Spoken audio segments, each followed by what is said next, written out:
Boa tarde, estamos começando aqui mais uma entrevista no Amazonas Atual. Hoje o nosso convidado é o capitão Alberto Neto, deputado federal pelo Amazonas, deputado do Republicanos, o antigo PRB. Mas o deputado veio aqui hoje para a gente falar sobre a pré-candidatura, né?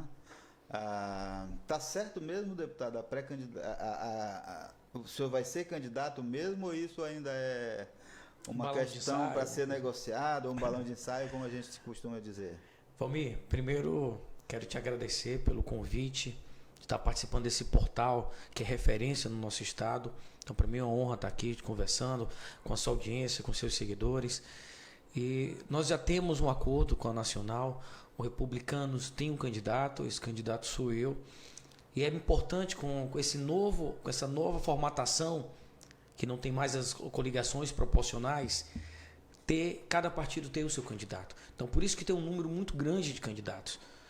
E hoje nós vamos mostrar, através dessa entrevista, que estamos preparados para governar a cidade de Manaus. O senhor, o que lhe motiva a ser prefeito, a querer ser prefeito de Manaus? Valmir, até ontem eu estava nas ruas da nossa cidade. Então conheço cada bairro da cidade de Manaus. Conheço os problemas. Estava na ponta da lança. Sei o que falta, os lugares que faltam água, sei a falta de saneamento básico da nossa cidade. O senhor fala como policial? Como policial. Até ontem estava na ponta da lança. Conheço a nossa cidade com a palma da minha mão. E essa experiência de conhecer a cidade, e agora de ser deputado federal, ter essa experiência política, do trato com os parlamentares, saber como deputado federal onde buscar recursos no Ministério da Saúde, no Ministério da Cidadania, do Desenvolvimento Regional, ter um prefeito da cidade aliado do presidente da República, isso vai ser muito bom para a nossa cidade. Tem projetos que o recurso é muito alto, então precisa de um aporte do governo federal, e fazer essas parcerias com o governo federal vai trazer boas obras para a cidade de Manaus. Agora, essa questão de ser aliado do presidente, a gente tem só 2 anos ainda do Bolsonaro, né? Sim. Não é certeza que ele se eleja, pode mudar. É uma questão importante ou o prefeito ele pode, mesmo tendo um presidente de um outro partido ou de outra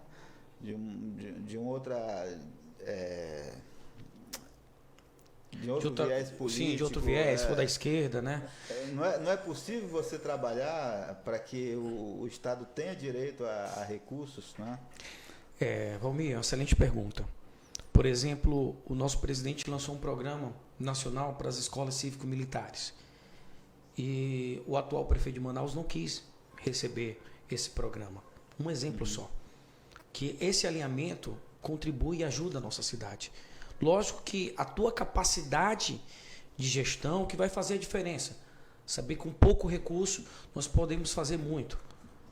Usar realmente o nosso recurso de maneira eficiente na educação, na saúde, na segurança, aumentando a nossa atenção básica.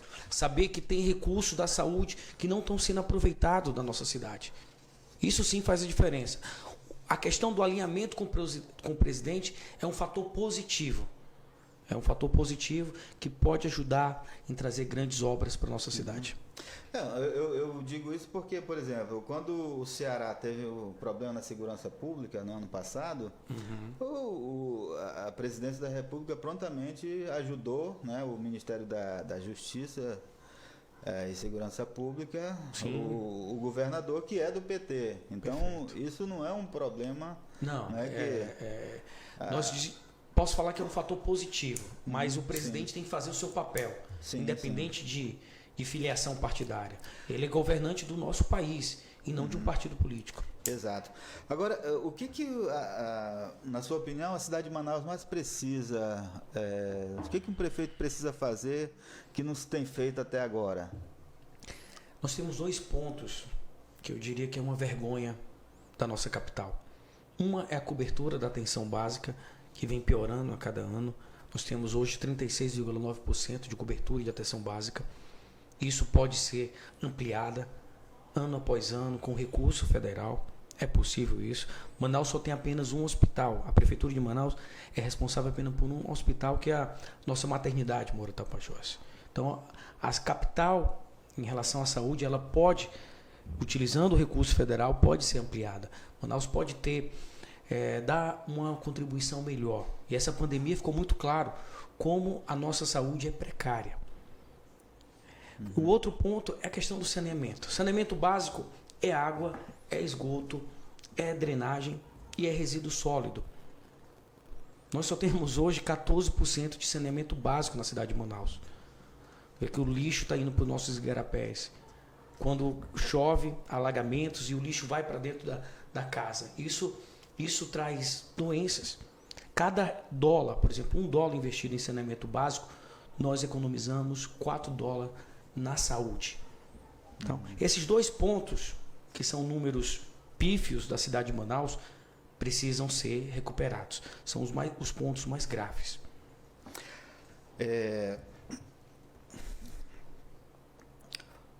O senhor, numa entrevista, não, num vídeo que o senhor gravou recentemente na internet, falando sobre a questão dos presos, de soltar os presos, né, por conta da Covid-19, o senhor se declara ali como conservador e diz a seguinte frase: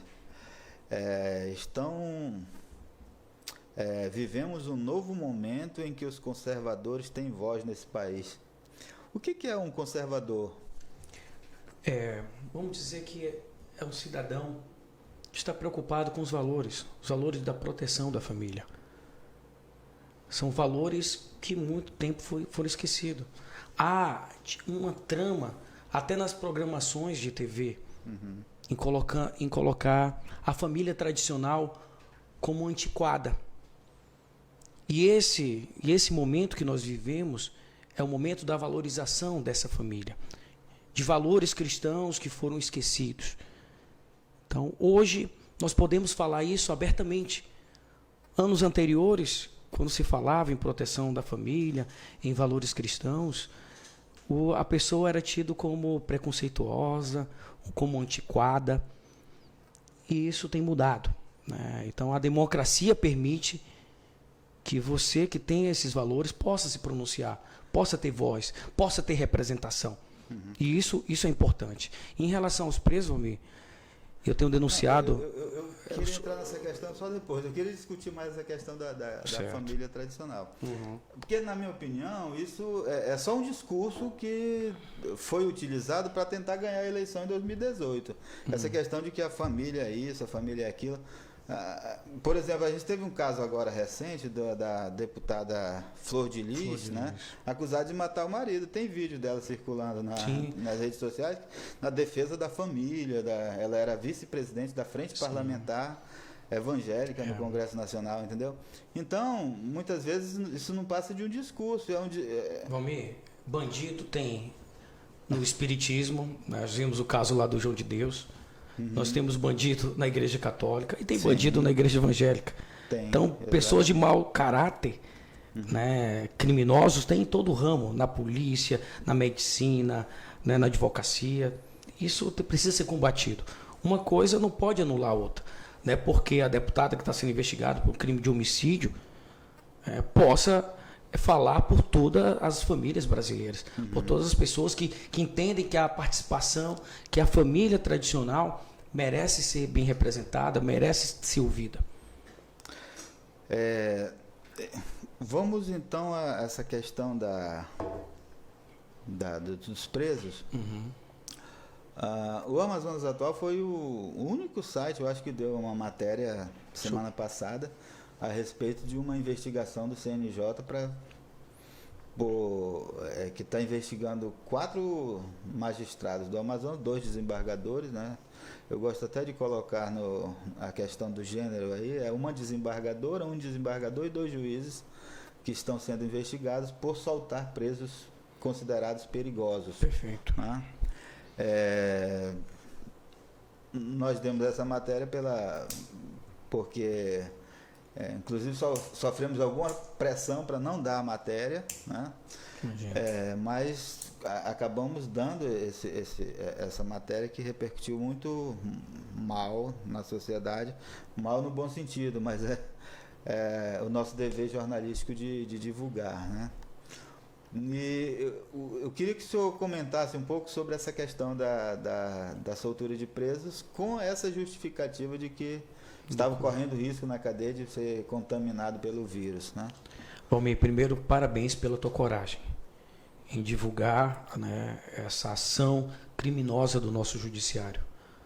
Você imagina que no ápice da pandemia, foram liberados traficantes, líderes de facção criminosa, foram liberados estupradores, latrocidas, com a justificativa que eram do grupo de risco.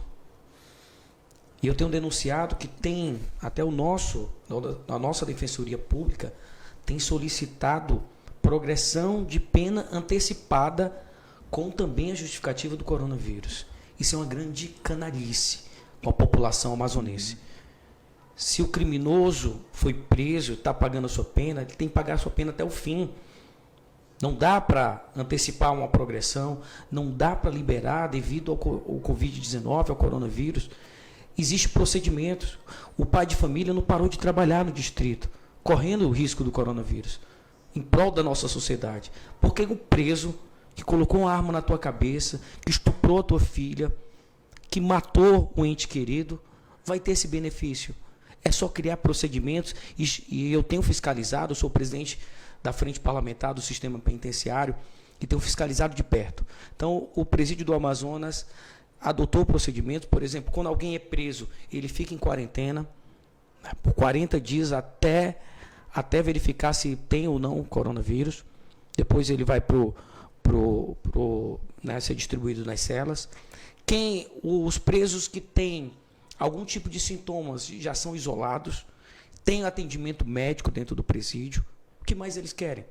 Eles querem voltar para a vida normal, para nunca mais retornar, porque no momento que a gente libera e coloca uma tornozeleira eletrônica que não segura esses criminosos, eles não voltam, eles vão continuar com as suas vidas criminosas, cometendo crime. Então, o Judiciário do Amazonas fez um desserviço. Eu denunciei, no primeiro momento que isso aconteceu, foram 185 presos perigosos, e agora tem uma frente estadual do desencarceramento, que estão querendo pressionar o secretário sobre as testagens do preso. Nem a população foi testada. Por que esses presos vão ser beneficiados? Qual é a justificativa disso? Nós não vamos aceitar isso calado, pode ter certeza disso. Pois é, o senhor diz uma frase que estão tramando para a liberação de presos em massa. Em massa. Eu pergunto, quem é que está tramando? Nós temos essa frente, como citei agora, que é a doutora Priscila e o professor Fábio, que fazem parte dessa frente, que tem uma ligação muito forte. São advogados, e o Fábio é professor da Universidade Federal do Amazonas, de Ciências Sociais, e eles têm um link muito forte com o judiciário, né? Eles fazem questão dos direitos humanos. A Priscila, ela faz parte de uma associação de mulheres e familiares de presos. E como já aconteceu em outros estados, e no início da pandemia houve essa liberação já em massa, mais de 185, e agora como a testagem foi baixa no presídio, eles querem utilizar que estão escondendo os dados. E isso para sensibilizar e o judiciário ter uma justificativa para aumentar a questão do desencarceramento. Nós não vamos aceitar isso. O preso vai ter que pagar a sua pena. Essa justificativa do coronavírus não vai colar. Se das medidas é o isolamento, mais isolado que um preso não existe. E os dados, vamos ver, tem 5.400 presos na capital. Ao todo, nós temos 6.000 presos no Amazonas. Sabe quantos morreram, Valmir? 2. É um número muito baixo. Então, através dos protocolos, o secretário de Administração Penitenciária tem feito seu trabalho, na medida do possível. Uhum. Agora, o senhor fala dessa questão do encarceramento. Eu eu já escrevi alguns textos defendendo a redução do encarceramento no Brasil. Eu acho que não é salutar você colocar, por exemplo, na cadeia, junto com bandidos perigosos, aquele garoto que está vendendo droga na rua e que é pego com uma quantidade de drogas e é considerado traficante. E vai para lá, enquanto os traficantes estão todos soltos, né? Quem ganha dinheiro com o tráfico está solto, enquanto a meninada está presa lá e se formando, né? Como o pessoal fala, na universidade do crime. O senhor acha isso salutar? Como é que o senhor, como presidente da Frente Parlamentar, avalia essa situação? Existe a teoria e a prática.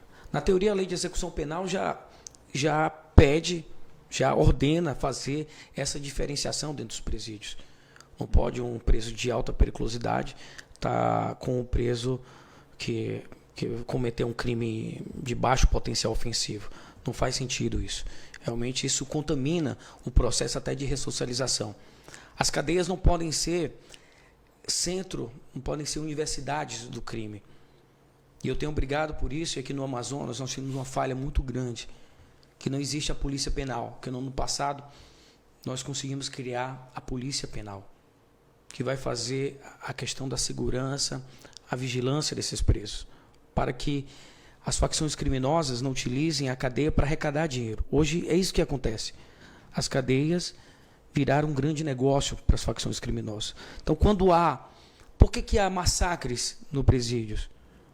Porque eles querem dominar a cadeia. Porque quando dominam a cadeia, eles dominam a cidade, dominam a rota do tráfico. Nós precisamos colocar ordem na casa. E a polícia penal tem esse papel de uma polícia treinada e com a vigilância diária, aproximada, para que o preso possa exclusivamente trabalhar e pagar a sua pena.